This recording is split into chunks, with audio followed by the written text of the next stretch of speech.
Assalamualaikum warahmatullahi wabarakatuh.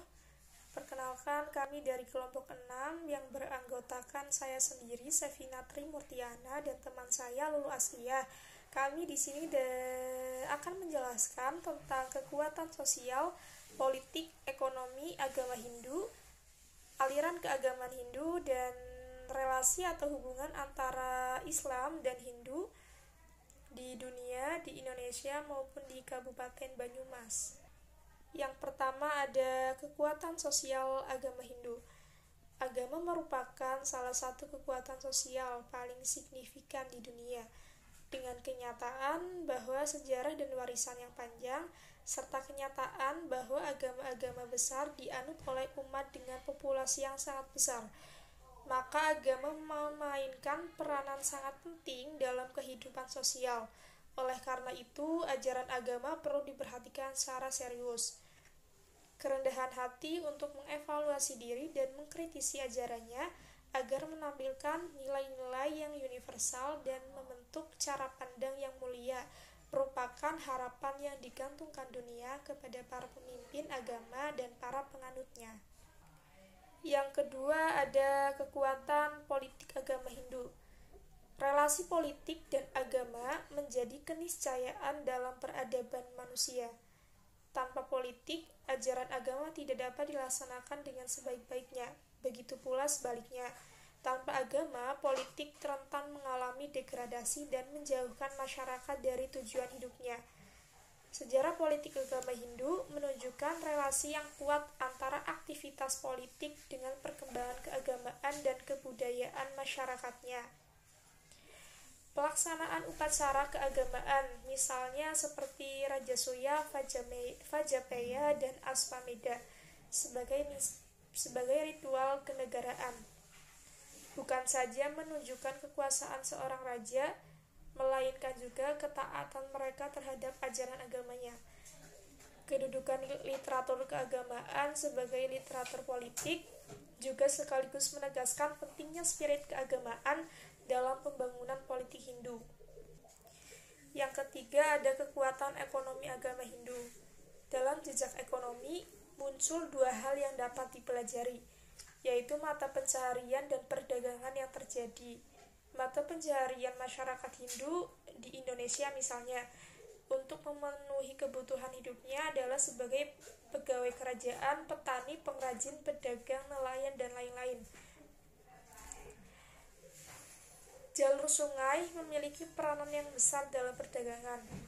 Beberapa sungai yang cukup terkenal dengan perdagangannya adalah di daerah aliran sungai Bengawan Solo, Jawa Tengah, dan aliran Barumun, Sumatera Utara. Sampai saat ini, Bengawan Solo masih menjadi urat nadi kehidupan masyarakat. Salah satu tempat tambang dari masa Mataram Juna yaitu di Desa Paparahunan yang sekarang menjadi Desa Jatirejo.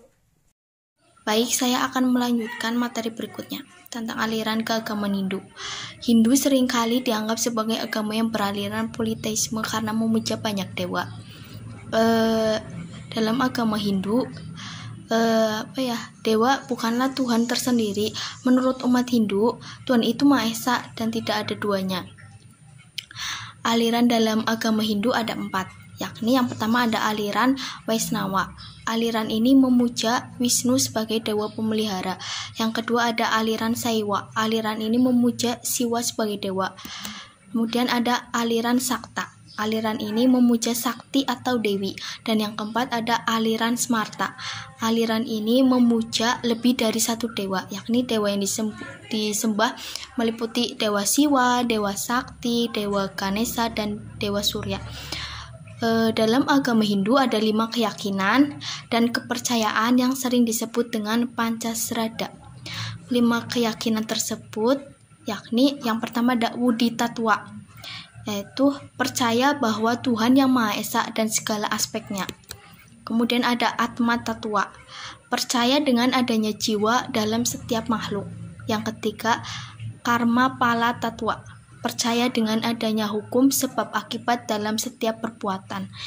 Yang keempat ada Purnabawa Tattwa, percaya dengan adanya proses kelahiran kembali atau reinkarnasi. Dan yang kelima ada moksa tetua, percaya bahwa kebahagiaan tertinggi merupakan tujuan akhir manusia.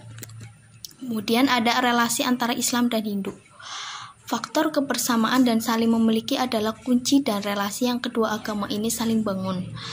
Tidak ada kecurigaan, apalagi prasangka, terlebih lagi ketika informasi negatif yang sering terjadi di media massa belakangan ini.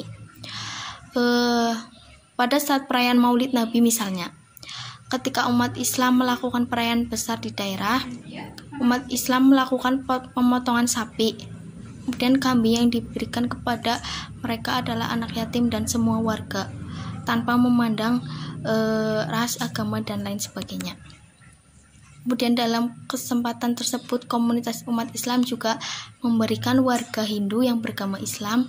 Ini menggambarkan betapa relasi yang terbangun antara keduanya selama ini benar-benar natural dan tidak dipungkiri adalah sebuah relasi yang kuat dengan tidak rentan terhadap konflik sosial selama ini.